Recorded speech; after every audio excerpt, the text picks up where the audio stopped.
your home for high school sports. This is Scoreboard Saturday on News Radio KMAN.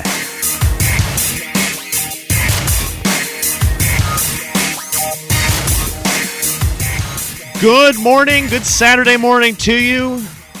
Welcome back into another edition of Scoreboard Saturday on News Radio KMAN, powered by the great folks over at WTC Communications.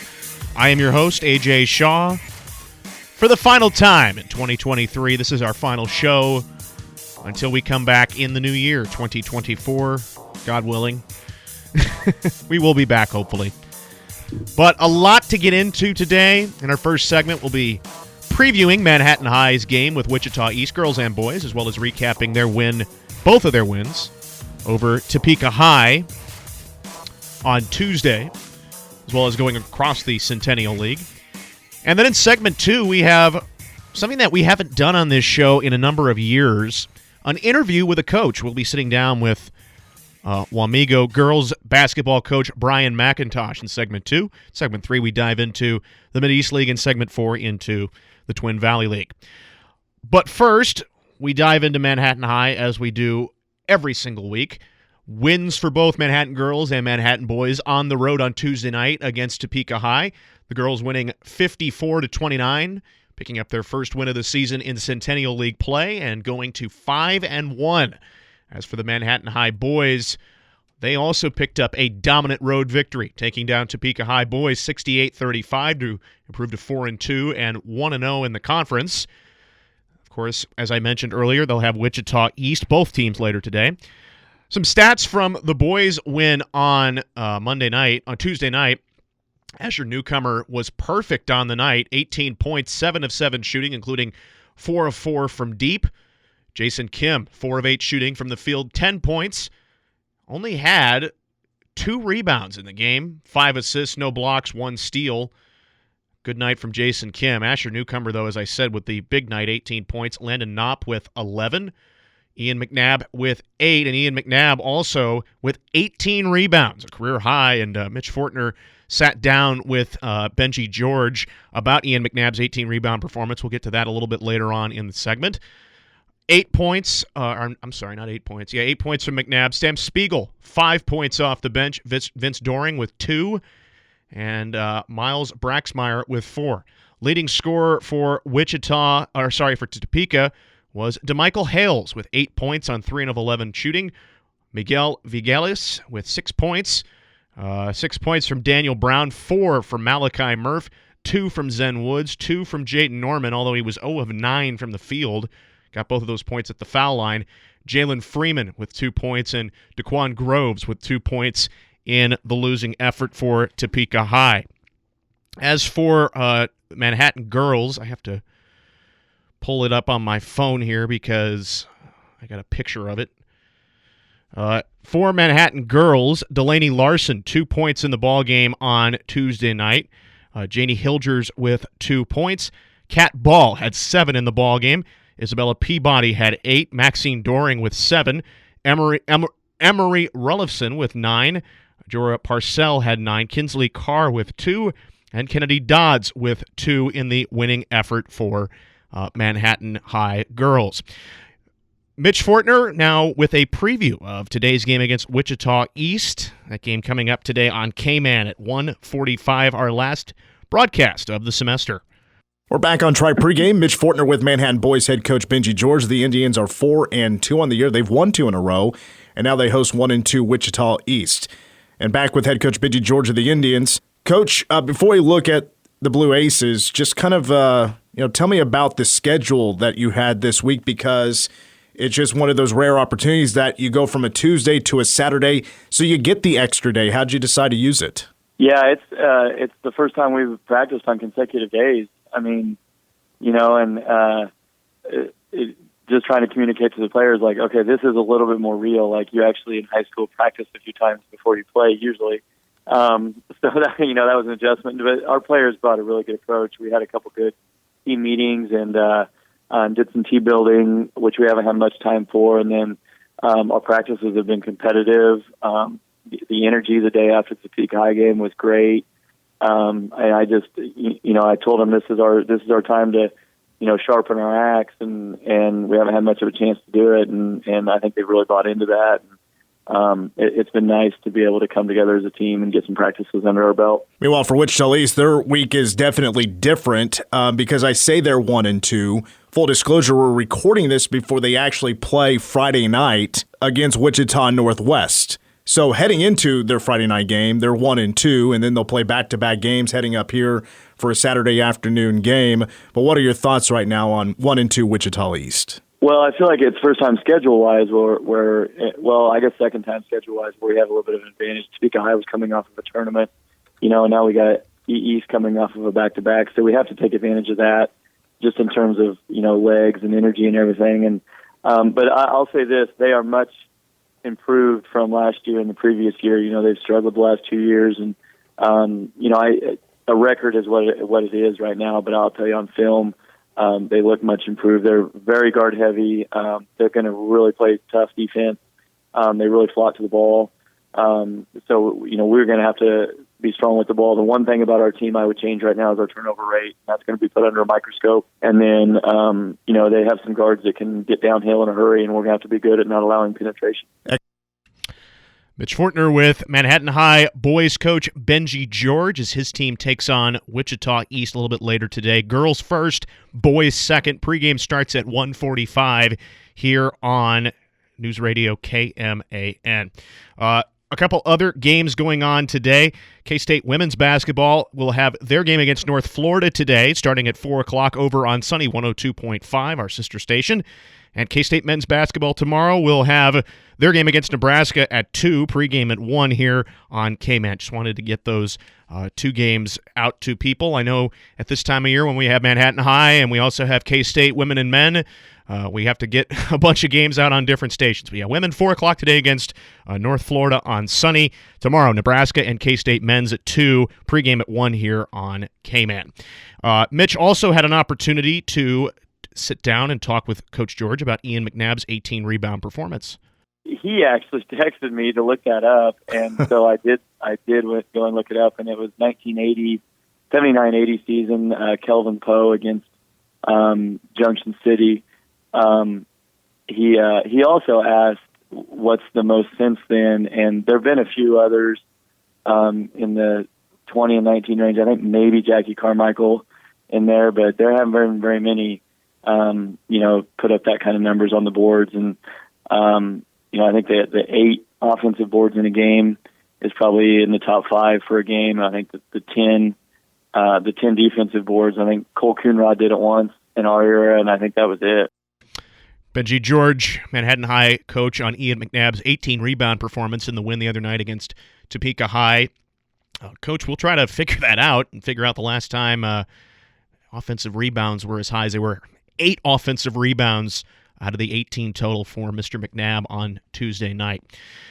Let's keep going around the Centennial League. We'll now hit Emporia girls. Had 2 games this past week. On Tuesday, they won a road match against Shawnee Mission North, 50-23 to go to 3-2 on the season. And then last night, took down Great Bend by a 43-29 score. So Emporia girls sitting at 4-2. They're done now for the semester. They'll be back for the 2024 portion of their schedule on Tuesday, January 2nd against Topeka Hayden on the road. They got 2 games that week with Topeka Schools, Topeka Hayden on the 2nd, and Topeka High on the 5th. As for Emporia boys, and there goes my cursor, there we go. Emporia boys, a tough week for them. They had started 4-0 after sweeping their tournament against Spring Hill, Topeka Hayden, and Trinity. Of course, they had a season opening win against Ottawa. They lost on Tuesday to Shawnee Mission North on the road 44-37, and then dropped a 3-point contest to Great Bend 45-42 last night. So not the ideal way to finish up the first half of your schedule, or first portion of your schedule, with 2 straight losses. And just like the girls, Emporia boys will be on the road at Topeka Hayden on January 2nd. Topeka High, we were able to get some of their games in there. The first couple of weeks, we didn't have their schedule. Topeka girls sitting at 2-4. They, of course, lost to Manhattan on Tuesday, but picked up their second win of the season last night against Bonner Springs at home, a 40-33 victory. So they sit at 2-4, 0-1 in Centennial League action for the Topeka High girls. As for Topeka boys, they're at 500. A win last night by 28, 76-48 over Bonner Springs, so they're at 500 overall, 0-1 in conference play. Topeka Hayden, the girls remain 5-0. They took down KC Ward last night on the road. I had to check this twice to just make sure, but 61-7 was the final score. Those are two pretty good teams right there. KC Ward is no slouch, but the Topeka Hayden girls, I should say, go to 5-0. Their 2023 portion of the schedule is now over. They'll open up their 2024 portion of the schedule at home against Emporia on January 2nd. As for the boys, they had to squeak out a narrow win. Topeka High boys in overtime, 61-60. Probably two of the best teams in the state right there against KC Ward on the road last night. So Topeka Hayden boys at 3-1. They'll have their one more game to wrap it up against Shawnee Mission West on Wednesday at home before they start back up their schedule on January 2nd against Emporia. Junction City girls, not off to the best start, sitting at 0-6 for the season. 0-5 for the season. For some reason, I put the score in there twice. 0-5, they got Bishop Carroll. I'm not predicting a game today. I don't know what's going to happen in the Junction City Bishop Carroll girls game a little bit later today. But losing to Topeka West on Thursday night, 54-35. So they sit at 0-5. They dropped a contest at home, back-to-back contests at home last weekend to Hayes and Dodge City. Just not the start Junction City girls wanted. 0-5. They got Bishop Carroll later today. And then that'll be the end of their 2023 portion of the schedule. They'll start the 2024 portion on January 2nd at home against Washburn Rural. Junction City boys, the exact opposite, 5-0 as they took down Topeka West on Thursday night, 64-56. So they're 5-0. They got Bishop Carroll at home later today. They are in a pretty good position. They beat Bishop Carroll today. They're at 6-0 going into conference play 3 weeks from I should say less than 3 weeks from today. Washburn Rural girls sitting at 3-1. They took down Shawnee Mission Northwest 38-34 on the road on Tuesday night. They got Cape and Mount Carmel coming in today. They're sitting at 3-1, their final game of the 2023 portion of the schedule. And then Washburn Rural boys, just the opposite, 1-3, although they did pick up their first win over Shawnee Mission Northwest on Tuesday, 65-53. Cape and Mount Carmel, of course, is coming in a little bit later today for them as well. So that's a look at the Centennial League. Some teams getting into conference play, other teams still yet to get into it. When we come back, we'll dive into the NCKL and sit down with Wamego girls basketball coach Brian McIntosh. That's all coming up next on Scoreboard Saturday, powered by the great folks over at WTC Communications.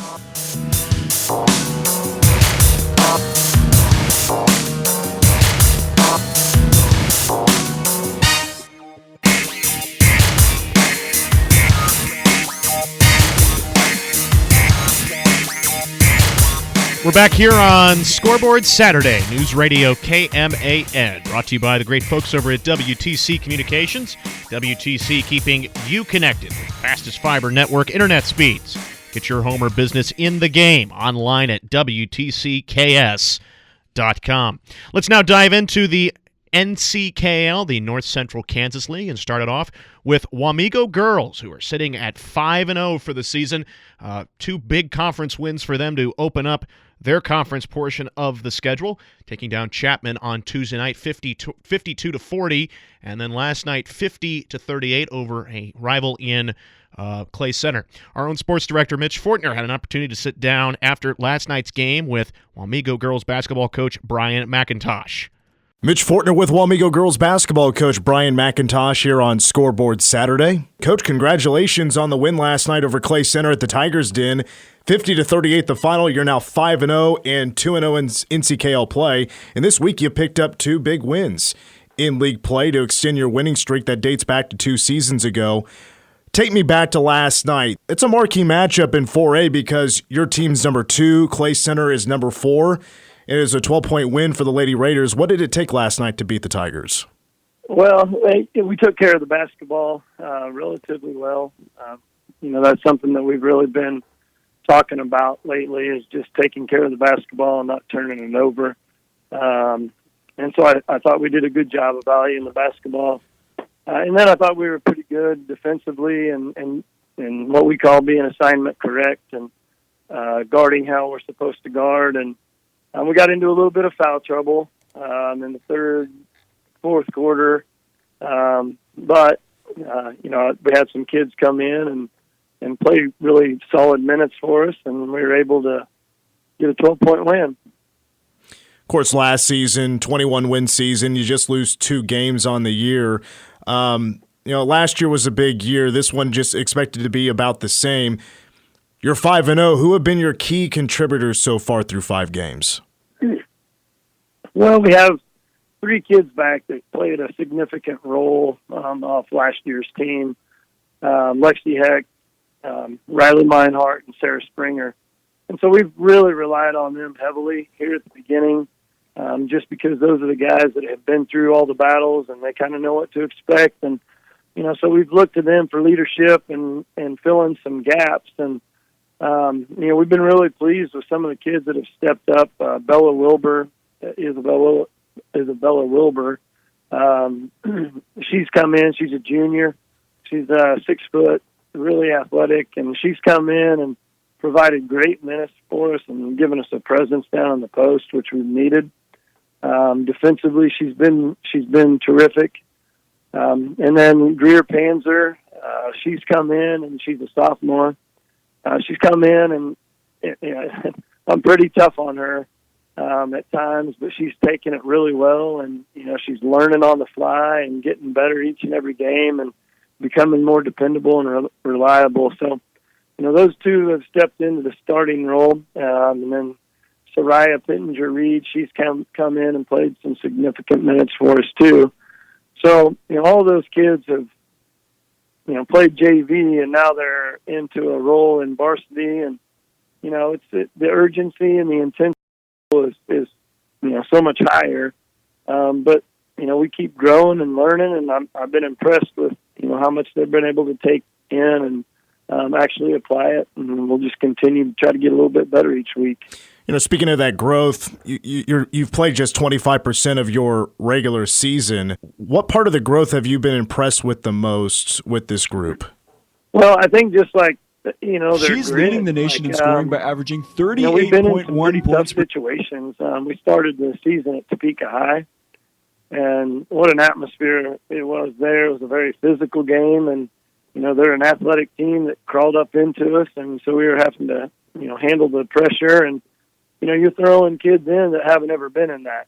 And so they had a lot of resolve and, resiliency in that game, and they just keep finding ways to win. I think tonight there was some of that too. And so in the Chapman game as well, I've been really impressed with just they keep, if they do something wrong, they take the constructive criticism that we give them as coaches and try to do it better the next time. And, that's probably the number one thing that I've been really impressed with is just, the fortitude that they have so far.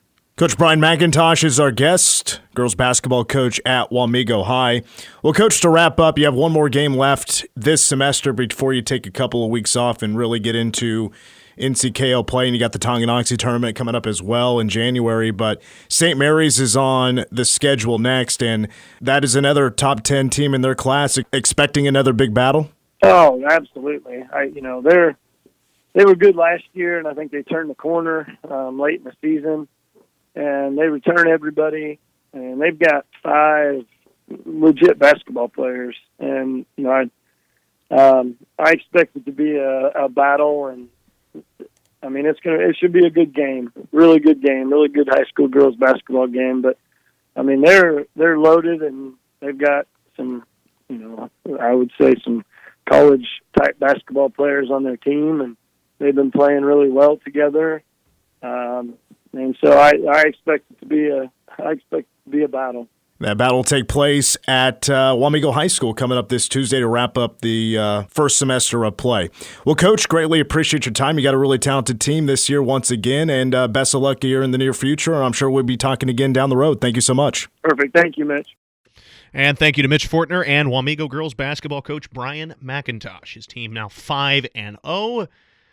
They have one more game with St. Mary's, as Mitch mentioned, another top 10 matchup in the state of Kansas for girls basketball. That'll be their final game of the 2023 portion of their schedule before they take some time off, then come back on the 5th of January and play Concordia.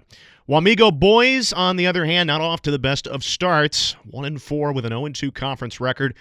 Losses to Clay Center last night, 52-40, and a 54-37 loss to Chapman on Tuesday.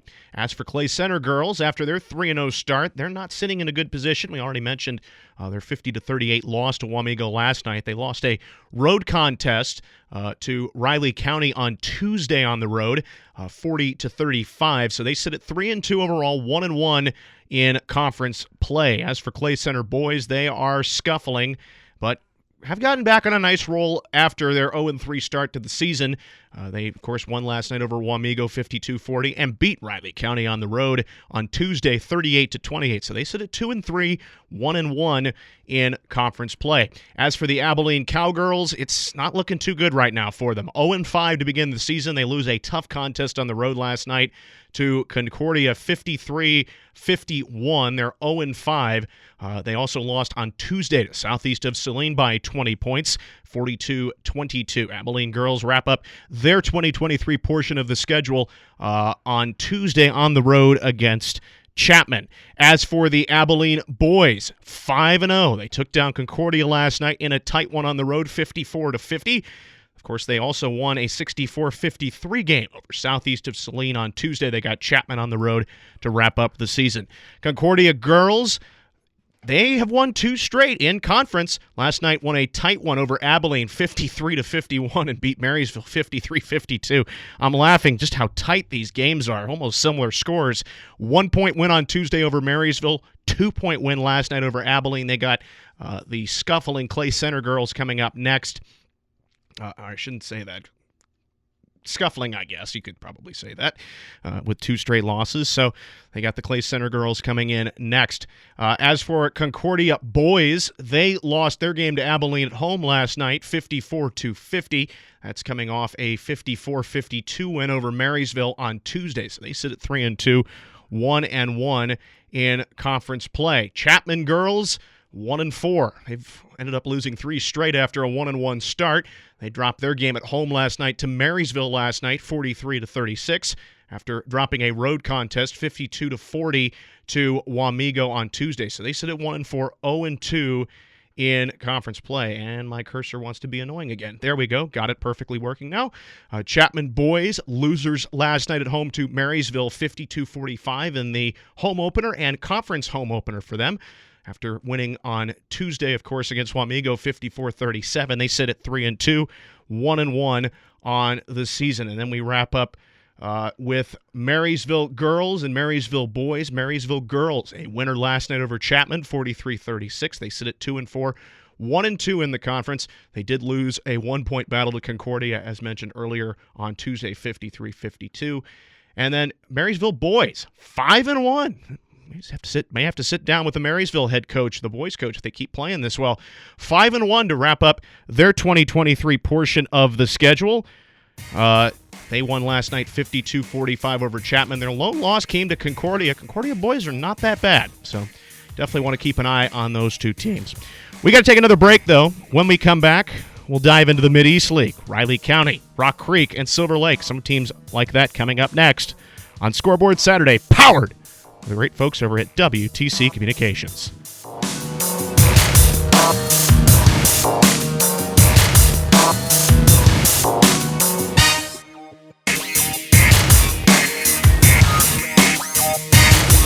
We're back here on Scoreboard Saturday, News Radio KMAN. If you were with us before the break, or you were listening to that last break, we're actually going to have bowl games here on K-Man this holiday season for you. Our new general manager, Matt Walters, said, let's do it, and we're going to be doing it. And that's something I don't think we've done in a long time. So we're going to have, as Troy mentioned there in that last ad, or as we like to call it, promo on here, that will have all the college football playoff games, Michigan and Alabama, Texas and Washington. We'll have that on New Year's Day. And we'll have the college football playoff national championship, as well as other bowl games going on, including 2 today. At 6 p.m., we'll have the Los Angeles Bowl between, fittingly, UCLA and Boise State. That's 6 p.m. here on Cayman. And then at 9:30, the Myrtle Beach Bowl between Georgia Southern and Ohio. Both those games on Cayman. But if you want to listen to some college bowl games on the radio, K-Man has you covered this bowl season. Bowl game season starting off this week. K-State, NC State, we'll have that game for you here on December 28th. The Pop-Tarts Bowl down in Orlando, Florida. Got some guys headed down there as well. So a lot of fun stuff coming up here on News Radio KMAN these next few weeks. All right, let's dive now into the Mid-East League. We've already gone through Manhattan High, who won both their games over Topeka High on Tuesday. We also sat down with Wamego head coach Brian McIntosh, and we're going to keep on doing that throughout the basketball season, something new that we wanted to do. We haven't done that in a long time. Figured we'd bring it back. Fills some time, gives you some information on teams you might not know about. All right, let's now dive into Mid-East League play, shall we? Riley County girls, winners on Tuesday night against Clay Center, 40-35. The Riley County girls sitting at a 2-2 record, 0-1 in the conference. They'll have Rock Creek on the road coming up on Monday before wrapping up their 2023 portion of the schedule against Beloit on the road on the 21st of December. Then they won't play for 2 weeks. Rossville on January 5th will be when their schedule starts back up. Riley County boys, we actually do have scores this week because they haven't played a game in several days.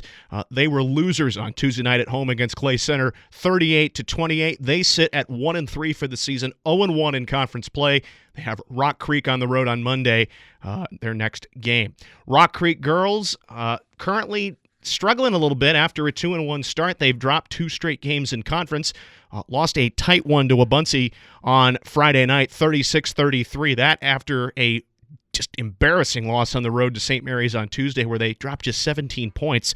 Looks like a football score up there, a high-scoring football game, 52-17. St. Mary's takes them down.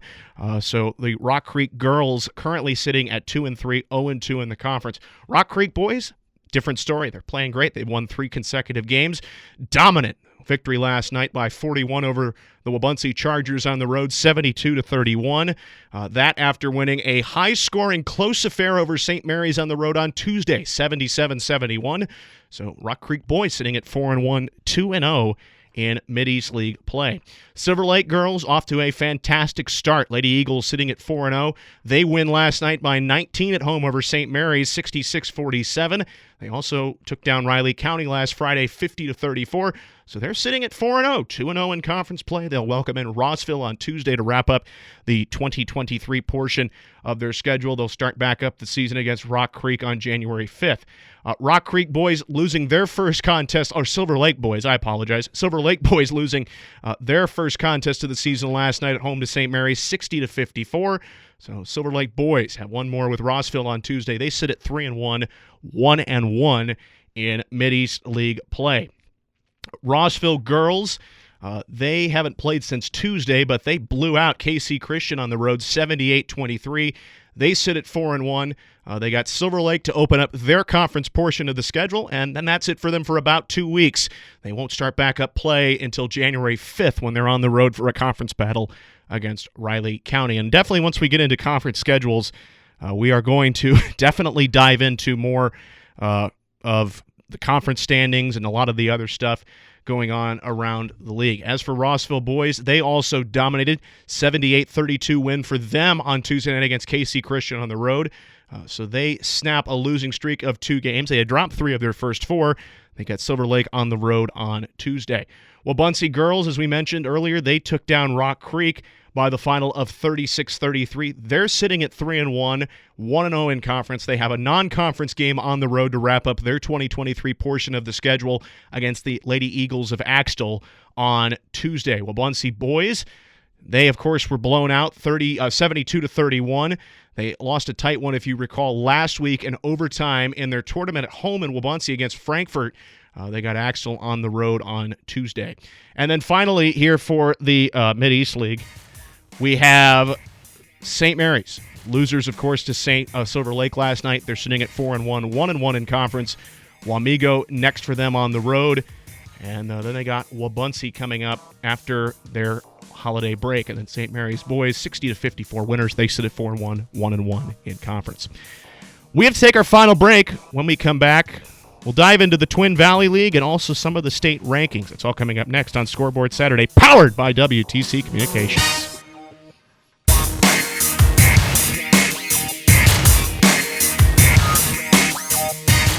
We're back for our final segment here on Scoreboard Saturday, News Radio KMAN. I'm AJ Shaw with you.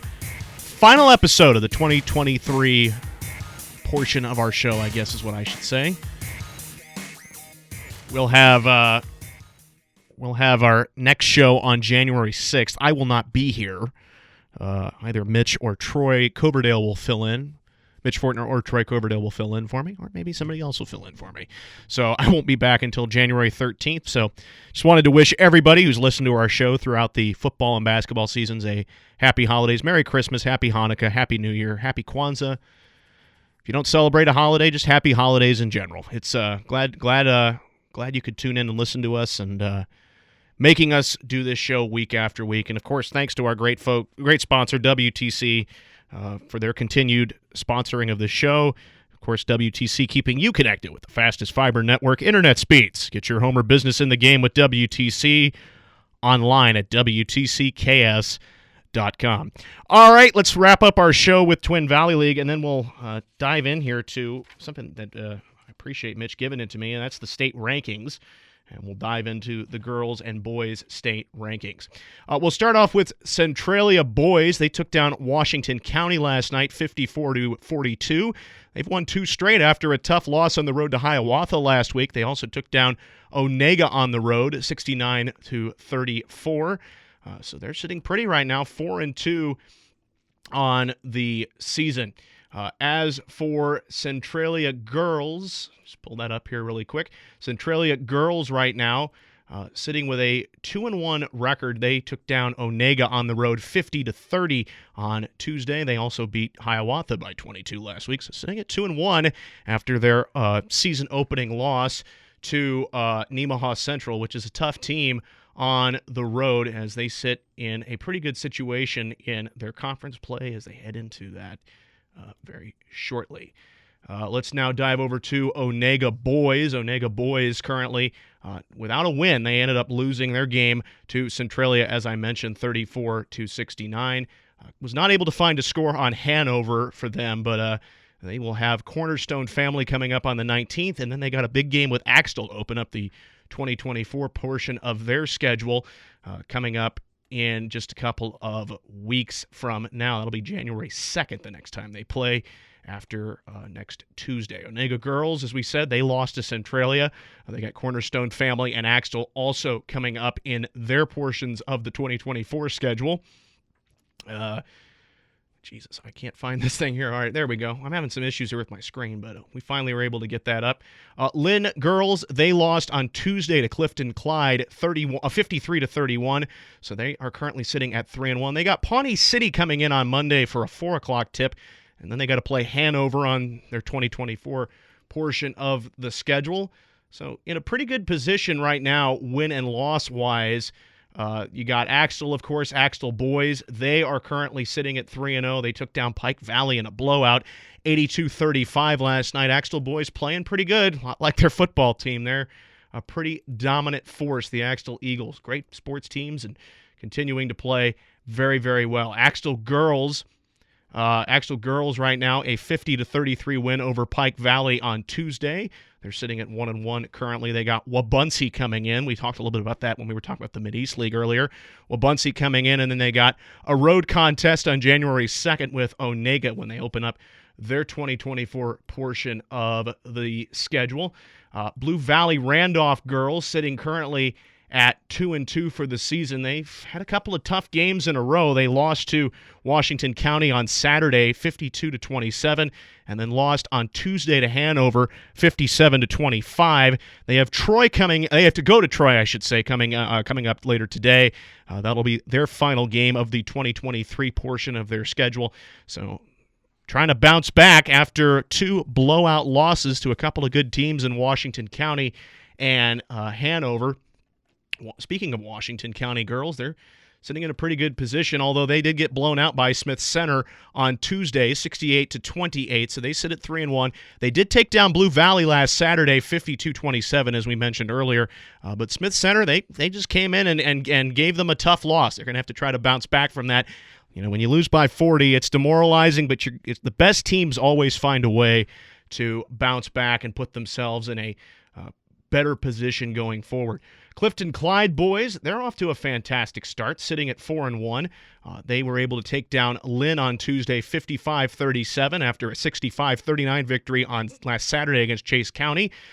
They have, I can't recognize this team right here. Oh, St. John's Tipton Catholic coming. They're going to be playing them later today. That's a road contest, 5:30 tip. If you want to go check that out, Clifton Clyde, the Eagles are playing pretty good right now out of the great city of Clyde, Kansas. Other games going on, we got Donovan West girls. Donovan West, they are sitting at 3-1 currently. They were able to take down Troy 45-39 after their 30-point win over Atchison County last Friday in a tournament game. Wasn't able to find the Valley Heights score. They have Valley Falls coming up next on Monday. That'll be their final game of the semester, and then they'll dive into the 2024 portion. They'll start their 2024 portion of the schedule against Frankfort on January 2nd, and then road twilts. They got 4 of their next 5 games after that that are going to be on the road. Wash County, Centralia, Blue Valley, and Clifton Clyde, all road contests. The only home game in there is a game against a tough Axtell team. That will be on January the 30th. Other games going on for the boys. Let's dive into Wetmore. Never seen that team before. My apologies to anybody out there that's a Wetmore fan. I didn't even know Wetmore was a school. Anyways, hopefully they're doing well. We'll dive into them here in just a second. As for Valley Heights, they got beat by Frankfort 43-27. Republic County, of course, they were able to take down 44-33 last Friday. And they got Donovan West. We were not able to get a score on that one just yet. If we find it, we will let you know on one of our next episodes coming up. We'll dive into Wetmore. They don't even have any scores in there. All right, I guess they don't have a basketball program or not. My apologies. I did not know that. I'd never even heard of Wetmore before until today. Frankfort, we'll dive into the Frankfort boys really quick. Frankfort boys, they took down Valley Heights 43-27. They got some tough games coming up after their break. They got Donovan West on the road. They got Hanover and Onega at home. Onega might be a win for them, but Hanover and Donovan West are tough teams. Clifton Clyde's going to be tough. Centralia is going to be tough. That's just the thing about the Twin Valley League, though, folks. I mean, you never know with any of these teams. They're just so talented, so difficult to play against, and you're sitting in a position right now as a team. You lose 2-3 in a row, you could be back in the standings because you have such an expansive league in the Twin Valley League that just makes it so difficult to try and go on a losing skid. You got to get yourself in position to start winning some games, and right now we're going to see tougher games coming up for these teams in a few weeks. All right, I want to dive now into the state standings. This is from last Tuesday. So this is obviously subject to change, but this is some of the first rankings that we've seen this season. We'll start off with girls. In 6A girls, Blue Valley North is number 1 in 6A girls. Shawnee Mission South is 2, Wichita South 3, Olathe West is 4, Wichita Heights 5, Blue Valley Northwest 6, Washburn Rural is 7th, Blue Valley is 8th, Wichita Southeast is 9th, and Garden City is 10th in 6A girls. Over in 5A girls, Andover, number 1. St. Thomas Aquinas is 2. Seaman out of Topeka, number 3. Bishop Carroll out of Wichita is 4. Emporia, 5th. Mays South is 6th. Highland Park out of Topeka is 7th. St. James Academy out of Lenexa is 8th. Blue Valley Southwest is 9th, and Hutchinson comes in 10th in 5A girls. In 4A girls, Bishop Miege at the top out of Roland Park with number 2 Wamego. We sat down, of course, with Brian McIntosh earlier, the girls basketball coach at Wamego High School. McPherson 3rd, Clay Center is 4th. Have to think Clay Center might be going down after 2 straight losses. Wellington girls 5th, Fort Scott is 6th. Eudora 7th, Labette County is 8th, Circle 9th, Parsons is 10th. That is the 4A girls. Over in 3A girls, Silver Lake Sitting at 1, Topeka Hayden at 2. Heston is at 3. Rossville at 4. Santa Fe Trail out of Carbondale is 5. Cheney 6th. Goodland 7th. Halstead 8th. St. Mary's 9th. And Nemaha Central out of the great city of Seneca, Kansas is 10th. 2A girls, St. Mary's Colgan. They are number 1 out of Pittsburgh. Riverside out of Winetha. There are 2. Hoxie 3. Hillsboro 4. Leoti Wichita County 5th. Buren Academy is 6th. The Independent out of Wichita 7th. Smith Center 8th. Remington 9th. And Valley Heights 10th. Now 1A Division I girls. Little River is at 1. Frankfort 2. Clifton Clyde is 3. South Gray 4. Doniphan West 5. Hudson 6. Olpe 7th, Centralia 8th, Norwich 9th, and Claflin Central Plains is 10th. In 1A Division II, Labo at the top with Hanover in 2nd, Buckland in 3rd, Sharon Springs, Wallace County in 4th, Wallace County in Sharon Springs, Central Christian out of Hutchinson 5th, St. John's Tipton out of Beloit is 6th, Lynn 7th, Ingalls 8th, South Haven 9th, and Roselle, Pawnee Heights out of Roselle is 10th. So those are your rankings for girls basketball from 6A down to 1A Division II. Now let's over to the boys. In 6A boys, Wichita Heights is 1. Blue Valley Northwest is 2. Shawnee Mission Northwest 3. Shawnee Mill Valley is 4th. Olathe West. I was looking at Shawnee Mission Northwest. My bad. Mill Valley 4th. Olathe West is 5th. Olathe North 6th. Junction City comes in at 7th. Junction City boys, pretty good team. Olathe South at 8th. Shawnee Mission East at 9th. And Campus, that's out of Hayesville, is 10th. In 5A boys, Mays South is coming in at 1. Cape and Mount Carmel, based out of the great city of Wichita, Kansas, comes in at 2 in 5A boys. Highland Park out of Topeka 3rd. DeSoto 4th. Seaman 5th. Blue Valley Southwest is 6th. Topeka West is 7th. Andover is 8th. Pittsburgh 9th. And Hutchinson is 10th. Let me flip my page here. Got just a few minutes left, so we're going to try to go quickly.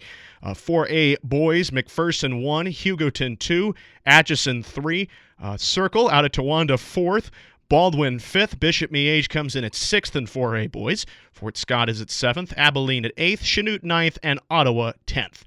Now over to 3A boys, their top 10 rankings. Heston, you got Wichita Collegiate at 2. Beloit comes in at 3. Beloit, tough team. Couple of teams we saw in there will be playing them coming up. Marysville comes in at 4th in 3A boys. Girard at number 5 in 3A boys.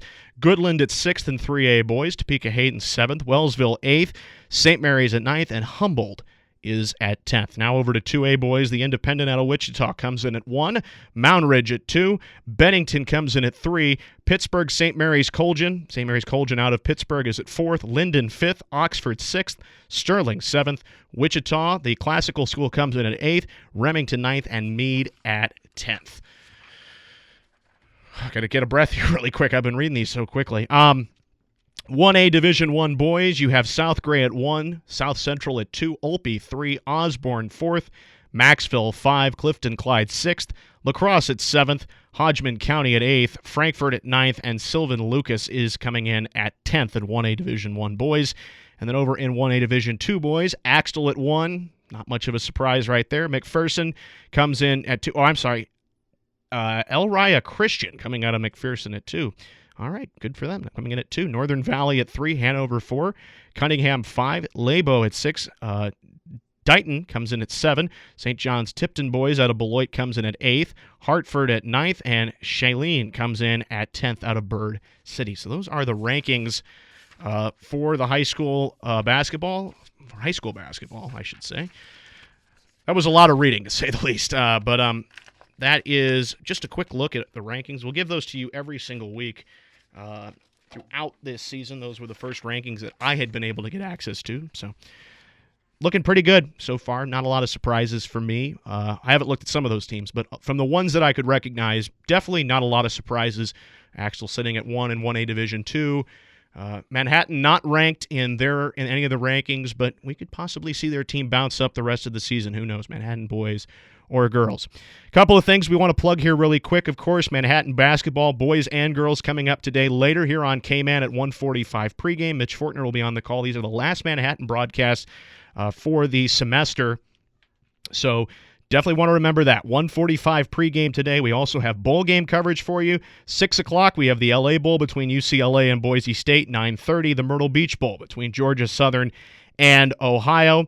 Of course, K-State women's basketball will be a little bit later today. They'll be over on Sunny at 4 o'clock. They take on North Florida. And then tomorrow, men's basketball will be on at 2, pregame at 1 here on K-Man. So a lot of games coming up. We got bowl games for you throughout bowl season. They start today. We'll have the college football playoffs as well for you on K-Man. We got to get out of here. It has been a pleasure, of course, folks, as always. We'll be back January 6, 2024, the next time, and I'll be back January 13th for our show. Have a great holiday season, everybody. This has been another edition of Scoreboard Saturday on News Radio KMAN, powered by WTC Communications.